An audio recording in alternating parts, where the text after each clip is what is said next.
ജീവനെടുക്കുന്ന reels ചിത്രീകരണങ്ങൾ. Siraj daily പ്രസിദ്ധീകരിച്ചത്. കേരളത്തിലെ പൊതുനിരത്തുകളിൽ reels ചിത്രീകരണവും അപകടങ്ങളും പതിവു സംഭവമാണെന്ന് മാധ്യമ റിപ്പോർട്ടുകൾ സൂചിപ്പിക്കുന്നു.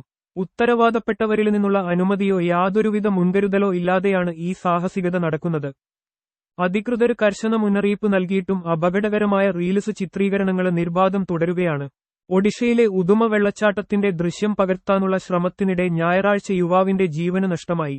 കനത്ത മഴയിൽ പുഴയിൽ വെള്ളം ഉയർന്നുകൊണ്ടിരിക്കുന്നതിനിടെയാണ് ബെർഹാംപൂര് സ്വദേശിയായ സാഗർ എന്ന 22കാരനായ യൂട്യൂബർ ഉദുമ വെള്ളച്ചാട്ടത്തിന്റെ ദൃശ്യം പകർത്താനെത്തിയത്.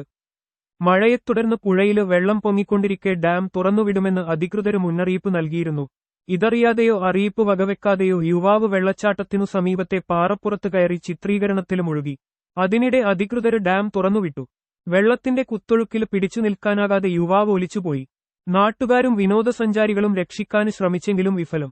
മൃതദേഹം ഇതുവരെ കണ്ടെടുക്കാനായില്ലെന്നാണ് വിവരം. 4 ദിവസം മുമ്പാണ് കർണാടകയിലെ ഹാസന ജില്ലയില് അരക്കലഗുഡു താലൂക്കിലെ ഒരു ഗ്രാമീണ റോഡിൽ കുത്തനെയുള്ള വളവിൽ ഓടിക്കൊണ്ടിരിക്കുന്ന ട്രാക്ടറിൽ നിന്ന് റീല് ചിത്രീകരിക്കാൻ ശ്രമിക്കുന്നതിനിടെ ട്രാക്ടർ നിയന്ത്രണം വിട്ട് മറിഞ്ഞ് കിരൺ എന്ന 19കാരന് മരിച്ചത്.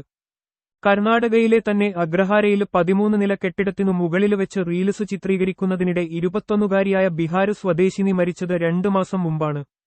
റീൽസ് ചിത്രീകരണത്തിനിടെ അബദ്ധത്തിൽ കാൽവഴുതി താഴേക്ക് വീഴുകയായിരുന്നു. സുഹൃത്തുക്കൾക്കൊപ്പം ഒരു പാർട്ടിയിൽ പങ്കെടുക്കാനെത്തിയതാണ് ഈ അഭാഗ്യ. അപകടം സംഭവിച്ചതോടെ കൂടിയുണ്ടായിരുന്ന സുഹൃത്തുക്കൾ ഓട്ടി രക്ഷപ്പെട്ടു. കഴിഞ്ഞ ജനുവരി 11 തെലങ്കാനയിലെ റിസർവോയറിൽ റീൽസ് എടുക്കുന്നതിനിടെ 7അംഗ സംഘത്തിലെ 5 പേര് ഒന്നിച്ച് മുങ്ങി മരിച്ചു. ഇരുചക്ര വാഹനങ്ങളിലായാണ് ഇവര് ജലാശയത്തിലേക്ക് നീങ്ങിയത്. ആഴം കുറഞ്ഞ സ്ഥലത്തെ ചിത്രീകരണത്തിനുശേഷം ആഴം കൂടിയ ഭാഗത്തെത്തിയതോടെ സംഘത്തിലെ മുൻനിരയിലുണ്ടായിരുന്നവര് മുങ്ങിത്താഴ്ന്നു. അവരെ രക്ഷിക്കാനുള്ള ശ്രമത്തിനിടെ മറ്റുള്ളവരും അപകടത്തിൽപ്പെട്ടു.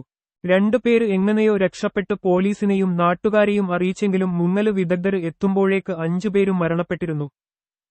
സോഷ്യൽ മീഡിയകളിൽ തരംഗമാകാനും ലൈക്കുകൾ സമ്പാദിക്കാനും മറ്റുള്ളവരുടെ മുമ്പിൽ ആളാകാനുമുള്ള തത്രപ്പാടിൽ കാണിക്കുന്ന അതിസാഹസികത മറ്റുള്ളവർക്കും പലപ്പോഴും നാശനഷ്ടങ്ങൾ വരുത്താറുണ്ട്. തിരുവല്ലയിൽ കഴിഞ്ഞ നവംബറിൽ റീൽസ് ചിത്രീകരണത്തിനിടെ നിയന്ത്രണം വിട്ട ന്യൂജന് ബൈക്ക് ഓട്ടോറിക്ഷയിൽ ഇടിച്ച് ഓട്ടോ ഡ്രൈവർക്ക് പരുക്കേറ്റു.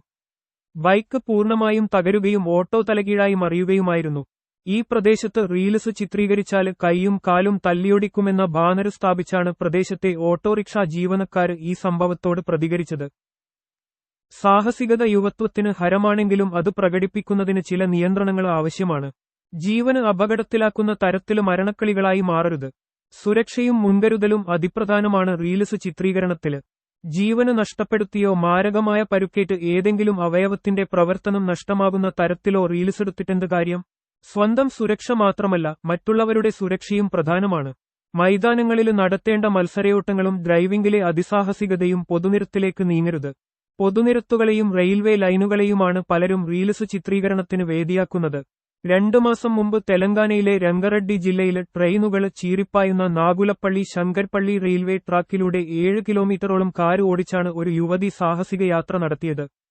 ട്രാക്കിനു വശത്തുകൂടെ രാവിലെ നടക്കാനിറങ്ങിയ നാട്ടുകാർ ഇടപെട്ടാണ് കാര് റെയിൽവേ ട്രാക്കിൽ നിന്ന് പുറത്തിറക്കിയത്. അല്ലായിരുന്നെങ്കിൽ അതൊരു ദുരന്തമായിത്തീരുമായിരുന്നു. ഹൈദരാബാദില് സോഫ്റ്റ്വെയർ എഞ്ചിനീയറിംഗ് ജോലി ചെയ്യുന്ന UP സ്വദേശിനിയാണ് ഈ മരണക്കളി നടത്തിയത്. 2 ആഴ്ച മുമ്പ് സ്കൂള് യൂണിഫോം ധരിച്ച സ്വകാര്യ വിദ്യാഭ്യാസ സ്ഥാപനത്തിലെ 8 വിദ്യാർത്ഥികൾ ചേർന്ന് കോഴിക്കോട് റെയിൽവേ ട്രാക്കിൽ റീൽസ് ചിത്രീകരണം നടത്തി. ഇത് ശ്രദ്ധയിൽപ്പെട്ട നാട്ടുകാർ ട്രാക്കിൽ നിന്ന് മാറാൻ ആവശ്യപ്പെട്ടെങ്കിലും വിദ്യാർത്ഥികൾ അതവഗണിച്ച് റീൽസ് ചിത്രീകരണം തുടരുകയായിരുന്നു. അവർ ട്രാക്കിൽ നിന്ന് മാറിയതിനു തൊട്ടുപിന്നാലെ അതുവഴി ട്രെയിൻ എത്തുകയും ചെയ്തു. 1 മിനിറ്റ് താമസിച്ചിരുന്നെങ്കിൽ കൂട്ടമരണം സംഭവിക്കുമായിരുന്നു. കേരളത്തിലെ പൊതുനിരത്തുകളിൽ റീൽസ് ചിത്രീകരണവും അപകടങ്ങളും പതിവു സംഭവമാണെന്ന് മാധ്യമ റിപ്പോർട്ടുകൾ സൂചിപ്പിക്കുന്നു. ഉത്തരവാദപ്പെട്ടവരിൽ നിന്നുള്ള അനുമതിയോ യാതൊരുവിധ മുൻകരുതലോ ഇല്ലാതെയാണ് ഈ സാഹസികത നടക്കുന്നത്.